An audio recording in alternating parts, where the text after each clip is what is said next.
Dous homes detidos en Pontevedra como presuntos autores dun delito de odio por unha agresión homófoba. Os feitos remontanse á madrugada do pasado 3 de agosto. Un dos detidos deu unha puñada a unha das vítimas que caeu ao chan e quedou inconsciente. Despois, coa axuda do outro detido, agrediu á segunda vítima. Que tal? Moi boa noite. De seguido ampliamos esta información antes titulares. A Xunta inicia os trámites da dragaxe do Lérez tras recibir o visto bo do Ministerio ao punto de vertedura. Dende o Concello de Pontevedra desconfían de que sexa o paso definitivo.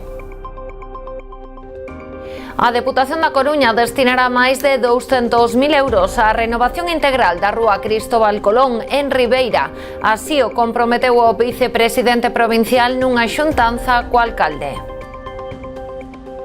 En marcha a nova desgravación fiscal de cara ao inicio do curso escolar. A medida permite recuperar o 15% dos gastos en libros e material escolar. Será na declaración da renda do 2026 e é imprescindible guardar as facturas. Noia acolle este venres a 8ª edición do Trofeo Portus Apostoli. O equipo local medirase co Palma Futsal neste clásico da pretempada. Estamos nas novas do día, comezamos.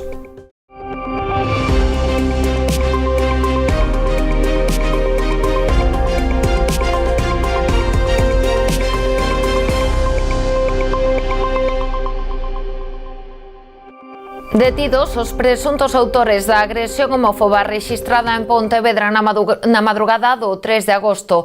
Segundo informa a Policía Nacional, os feitos producíronse cando dous mozos estaban de festa na cidade. Tras saír dun local nocturno da rúa Benito Corval, pararon diante dunha tenda de roupa e bicáronse.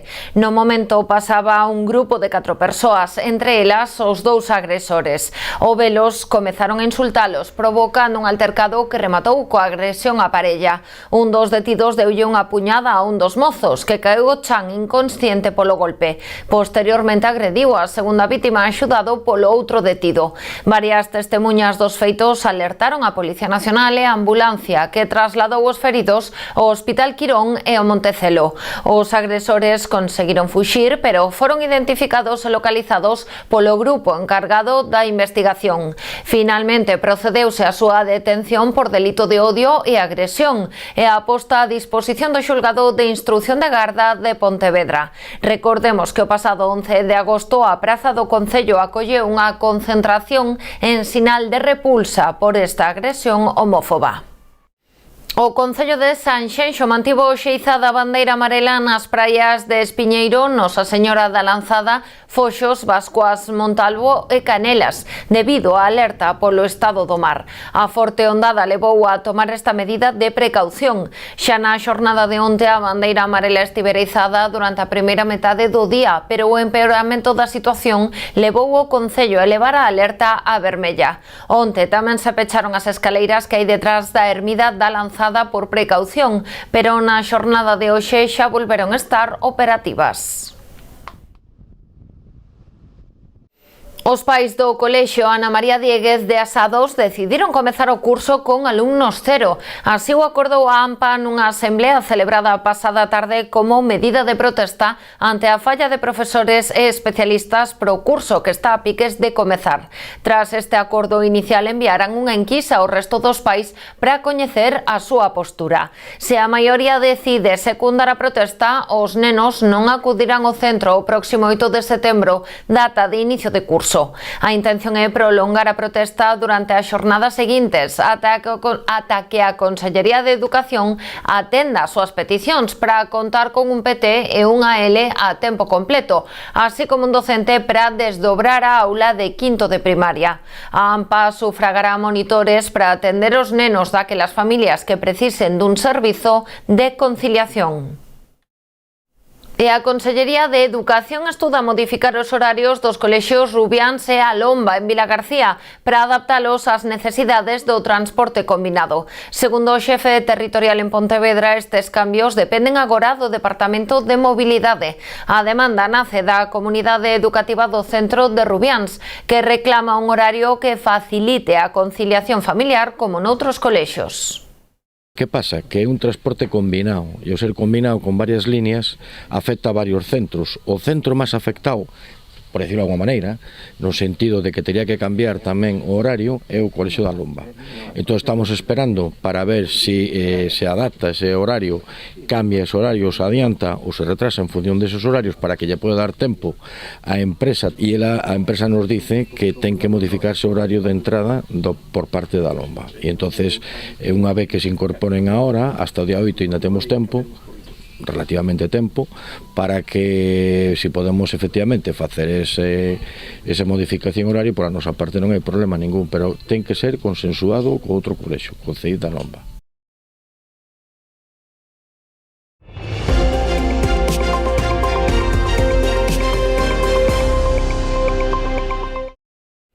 A Xunta de Galicia inicia os trámites para avanzar na dragaxe do Lérez. A Consellería do Mar anunciou que xa se traballa na avaliación ambiental do proxecto, despois de que o Ministerio de Transición Ecolóxica autorizara un novo punto de vertedura.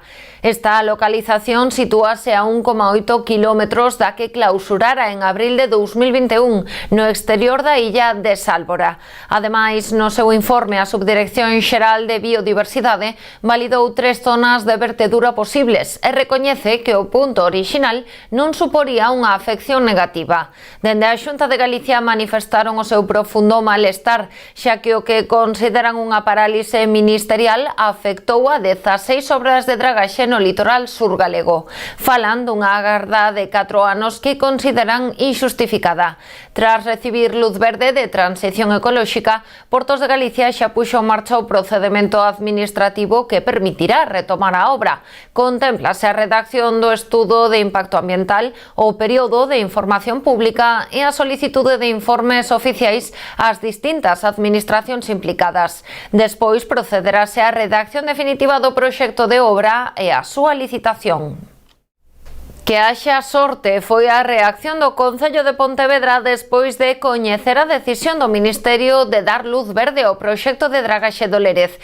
O concelleiro César Mosquera matizou que a autorización para verter os lodos neste punto vai depender dos resultados das análises. Se estiveran contaminados, non se podería realizar esta intervención.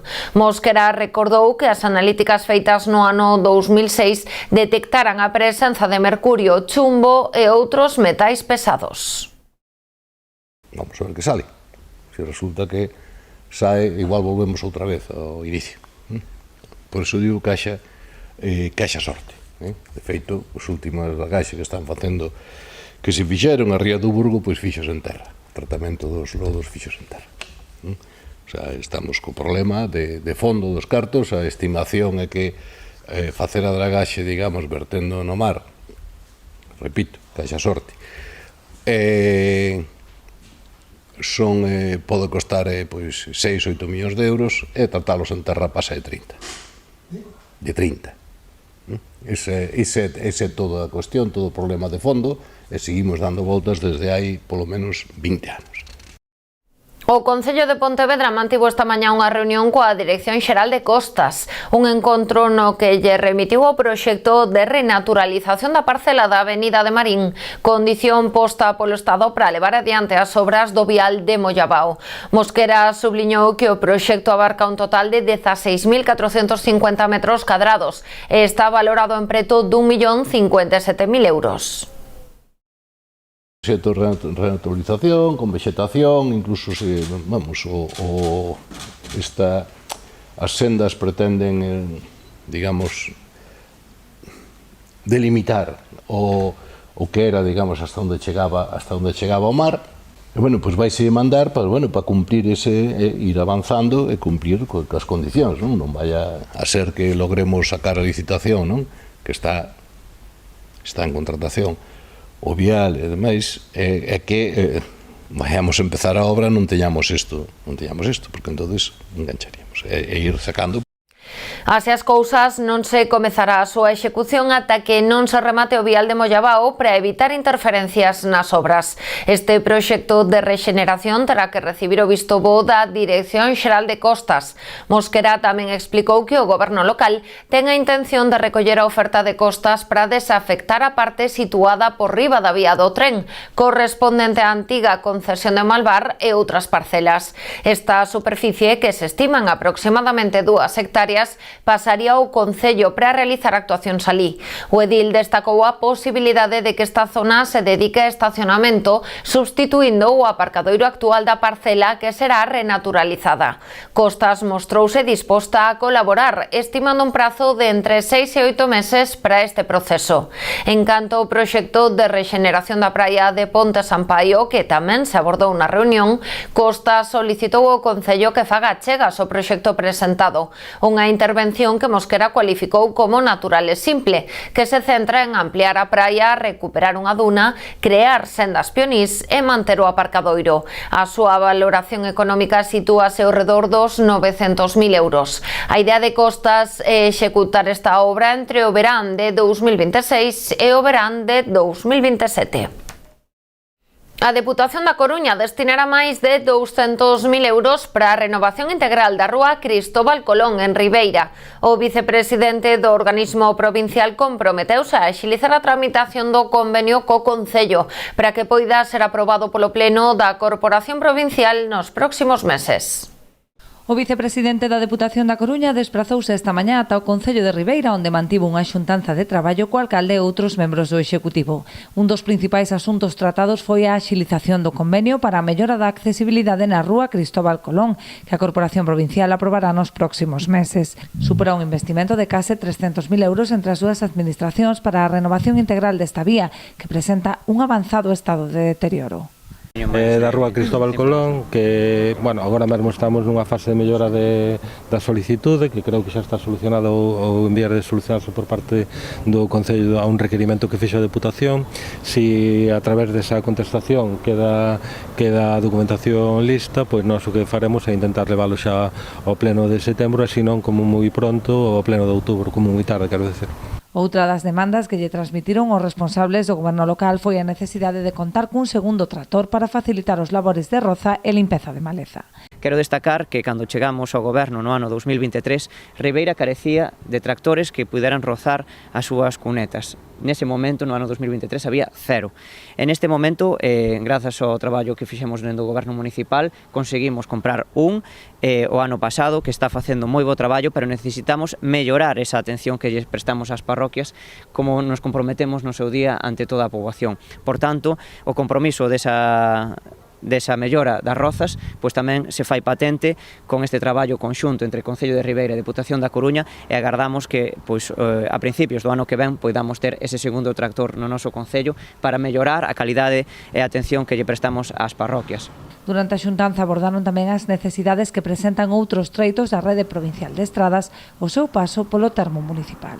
Son varias, como por exemplo a estrada que vai de provincial que une Oleiros, que é moi necesaria tamén pois facer un proxecto que permita a ampliación dese sobreancho, que permita que cando pasan caravanas, camións, tractores ou vehículos, que poidan facelo con seguridade e sen problemas de circulación. Ou tamén, por exemplo, un problema como é a curva da Muiñeira, pois queremos tratalo tamén coa Deputación para que poida suavizarse esa curva por temas de seguridade viaria. Ou algunhas outras actuacións, como por exemplo a Romero Ortiz, para que se teña un novo pavimentado e unha canalización de augas, ou por exemplo medidas de calmado de tráfico entre a estrada provincial que une Ribeira con Castiñeiras e Aguiño. Así mesmo, de cara ao futuro, avanzaron na colaboración en materia de turismo ante a necesidade de regular o estacionamento de autocaravanas ou xestión forestal, apostando por políticas de prevención de incendios. Voltamos de contado, non marchen.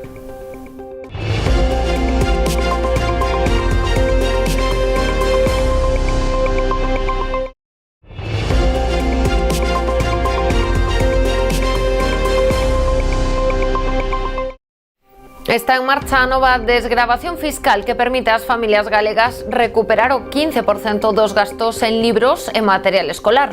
Cun máximo de 105 euros por fillo, a medida aplicarase na declaración da renda de 2026. Segundo a Xunta de Galicia, suporá un aforro estimado de 6,3 millóns de euros. Importante gardar as facturas das compras. Esta foi unha medida anunciada no debate de Estado de Autonomía que vai entrar en vigor para a renta do ano 26 e que as familias que queiran beneficiarse desta medida teñen que xa facer acopio podían xa a partir do 1 de xullo facer acopio das facturas tanto de libros como de material escolar en sentido amplo para poder presentados na declaración de IRPF do ano 26, non? E poder ter unha desgravación cun tope ata 105 euros. Creo que esta é unha forma de axudar as familias en estes momentos que son sempre, como xa digo, dun certo estrés económico. Totalmente, desde o 1 de xunio, mais estamos emitindo moitas facturas porque xa non la demandan os propios clientes. Si están moi advertidos, nos advertimos tamén deso con carteles, temos 2 carteles e con as expectativas este ano moi boas e con moita ilusión. Moi felices, por fin, que volve o libro de texto, que iso é importante. Durante a súa visita á librería Clip de Pontevedra, Rodríguez explicou que a iniciativa se dirixe a familias con rendas entre 2.000 e 30.000 euros por membro da unidade familiar. Esta nova desgravación sumase, segundo o conselleiro, ao programa da Xunta para apoiar as familias nos gastos de inicio de curso, que contempla outras medidas como a matrícula universitaria gratuita e o bono material escolar. Está previsto que nos vindeiros días as familias reciban unha comunicación a través da plataforma Avalar para coñecer en detalle a medida. Estímase que o número máximo de beneficiarios poida chegar aos 60.000. O responsable de Educación destacou tamén que a Xunta mobilizou nos últimos 4 anos máis de 100 millóns de euros en axudas directas ás familias, un incremento do 25% dende o curso 22-23, beneficiando a máis de 100.000 novos usuarios. En canto á volta ao cole, o conselleiro avanzou que comezará o 8 de setembro en todas as etapas educativas con total normalidade. O Concello de Boiro vende sacar unha liña de subvención destinada a cubrir as necesidades de emerxencia e programas sociais financiadas a través do Post de Gastos Sociais Extraordinarios da Deputación da Coruña. Están divididas en 2 liñas. A primeira delas será de cobertura de necesidades básicas como vivenda e gastos para o seu mantemento, alimentación, educación, gastos médicos e farmacéuticos ou transporte. A outra irá destinada á creación ou ampliación dos servizos pro respiro e conciliación familiar. O importe total das 2 axudas ascende a preto dos 23.000 euros. Para máis información ou inscricións, as persoas interesadas poden dirixirse ao Departamento de Servizos Sociais do Concello. O prazo de presentación de solicitudes estará aberto ata o 15 de novembro. Transcorridos preto de 2 meses da apertura da veda do polvo, o balance é do máis positivo, aínda que é cedo para avaliar a campaña. As capturas na lonxa de Ribeira superan xa os 100.000 kilos. Tras un inicio espectacular con moito polvo de gran calidade e moi boa facturación, as capturas comezaron a descender neste mes de agosto. É o normal na dinámica dunha campaña a que este ano se sumaron preto dun 100 de embarcacións. Empezamos a campaña este ano moi ben, con moitas capturas, e claro, canto máis descanso se lle dea, pois é o normal é que haba moita máis cantidade de pulpa, non? Por encima deste ano ainda empezamos máis embarcacións e máis a este oficio, porque outros oficios estaban pasando mal e todo o mundo foi para o pulpo, e chegamos a vender hasta 92 embarcacións que estaban indo ao pulpo aquí, e claro, unha vez que se lle dou moito máis tempo ao pulpo, o pulpo tamén foi crecendo, tomouse o pulpo de moi boa calidad, pulpo grande, entón sempre faz moito máis kilos, non? Ahora vemos que vamos a casi 20 días nun descenso bastante grande, pero bueno, en estas fechas era normal que agora pouco pulpo máis pequeno, e agora por encima ainda está que a hueva está para desovar outra vez esta temporada, entón o pulpo xa non entra na nasa nin se colle, non? Ainda que as perspectivas son moi boas e auguran un outono moi rendible, dende a Confraría de Ribeira prefiren ser cautos á hora de facer previsións a medio prazo. E precipitarnos moito a avanzar o que pode pasar, non? Vamos a ver a que pasa aquí para diante. O normal sería que a partir de setembro, outubro, que xa haberá máis pulpo, moito mellor pulpo, moito máis grande, porque é o que pasa todos os anos, pero non nos podemos avanzar tampouco a dicir, non? O ano pasado, nas mesmas fechas, tiñamos unha cantidad de pulpo que eran sobre 48.000 kilos, nas mesmas fechas, e este ano estamos nos 108.000 kilos, non? Pero, xa te digo, eso depende moitísimo tamén das embarcacións que vai ao mar, das ventas que haba. O pulpo era moito máis grande, canto máis se lle deixe crecer moito máis grande, tomouse o pulpo de moi boa calidad, son moito máis kilos, non? Pero, bueno, vamos a ver, mirando como vai evolucionando isto a pasar estes meses, e despois é moi cedo para evaluar a campaña como vai, non? Para o Concello de Vilagarcía, as festas de San Roque deste ano superaron todas as expectativas. O crecente número de visitantes, a ausencia de incidencias e o retorno económico avalan, segundo o goberno local, o seu rotundo éxito. Se pode definir cunha soa palabra, inda que outro día me pararon na calle, teño a dúbida se definilo como alguén que me dixo na rúa: carai, estas festas deste ano foron unhas festas cañón. Pois eu, bueno, eso era a opinión de un veciño, pero creo que foron un auténtico éxito. As festas de San Roque foron un éxito, creo que todavía superaron as expectativas que xa sempre son altas. Estos 11 días de festa sin parar, con propostas para todos os gustos, para todos os estilos, para todas as idades, funcionan. E o froito do traballo sostido durante moitos anos.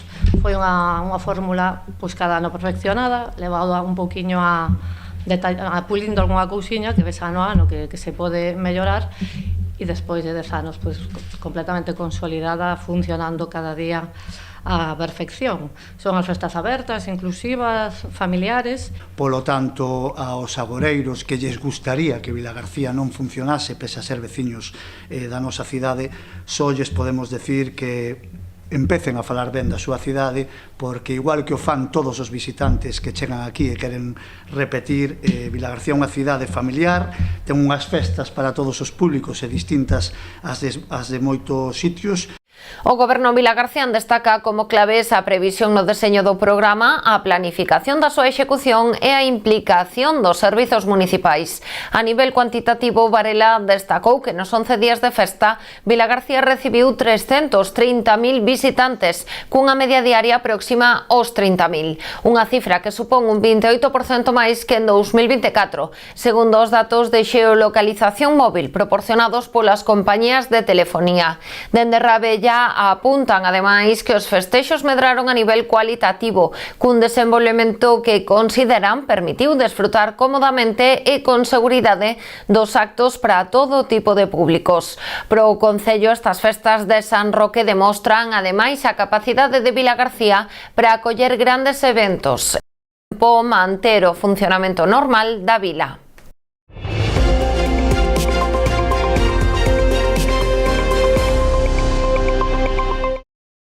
A Asociación Boirense de Empresas organizará unha edición express da campaña Stocks Fora Boiro para dar saída aos últimos produtos da tempada de verán e dinamizar o comercio local. Desenvolverás entre o 28 e o 30 de agosto 3 xornadas nas que os establecementos participantes ofrecerán descontos especiais nos seus locais. A iniciativa completarase cunha campaña de publicidade que inclúe un vídeo promocional elaborado con motivo desta campaña, así como accións específicas nas redes sociais animando os clientes a aproveitar estas últimas ofertas. Ademais, como agasallo especial, todas as persoas que rexistren os seus tickets nestes 3 días obterán o dobre de puntos para trocar polos premios incluídos no catálogo da AVE.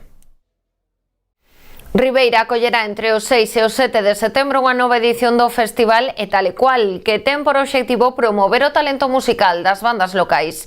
Os concertos darán comezo o sábado a mediodía na Praza de Teruel, onde tamén se instalará un mercado da Asociación Ribeira Crea que promove o evento. O peche será o domingo a 6:30 cunha sesión de micro aberto. Unha das actividades que pecha a programación de Lecer na Ribeira no verán é o Festival E Tal e Cual, impulsado pola Asociación Ribeira Crea, que xa é coñecido en Ribeira, está collendo cada vez máis forza. Un festival alternativo que dá apoio a pequenos grupos de música, tanto locais como doutros lugares de Galiza e do resto do Estado. A actividade comezará o día 6 de setembro e rematará o día 7. Comeza o 6 de setembro ás 3:30 da tarde e rematará o 7 cun último concerto ás 6:30.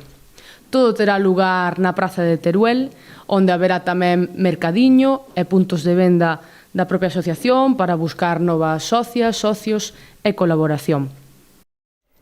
Falámoslles agora de fútbol sala. Esta mañá presentábase en Noia a 8ª edición do Trofeo Portus Apostoli, o torneo que terá lugar este vindeiro venres a partir das 8 da tarde no pabillón municipal Agustín Mouriz. Enfrontará o equipo local o Noia Fútbol Sala e o Palma Futsal.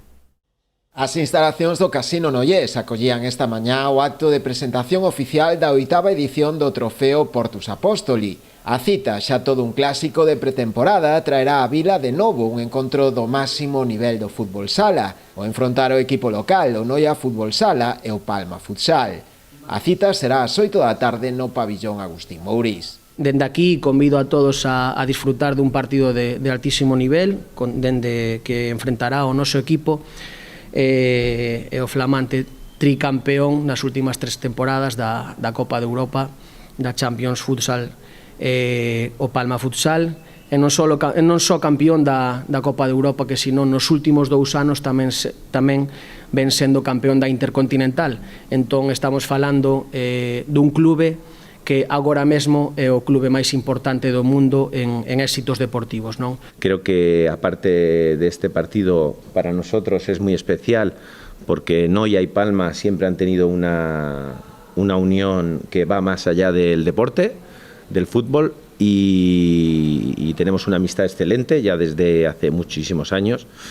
Y evidentemente para nosotros ya ni se negocia venir a Noia. Na presentación do torneo, co que colabora o Concello, tamén tomou parte a edil de Deportes Sandra González e o alcalde Francisco Pérez.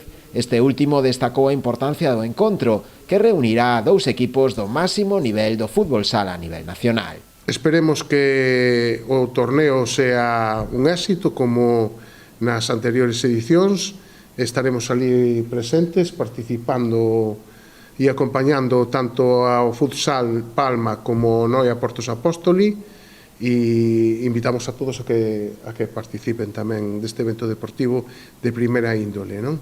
Situando, como dixen anteriormente, a Noia no panorama nacional de fútbol sala. As entradas xa están á venda na propia plataforma online do Club Nollés ou ben no seu local social situado na Rúa Carcasía.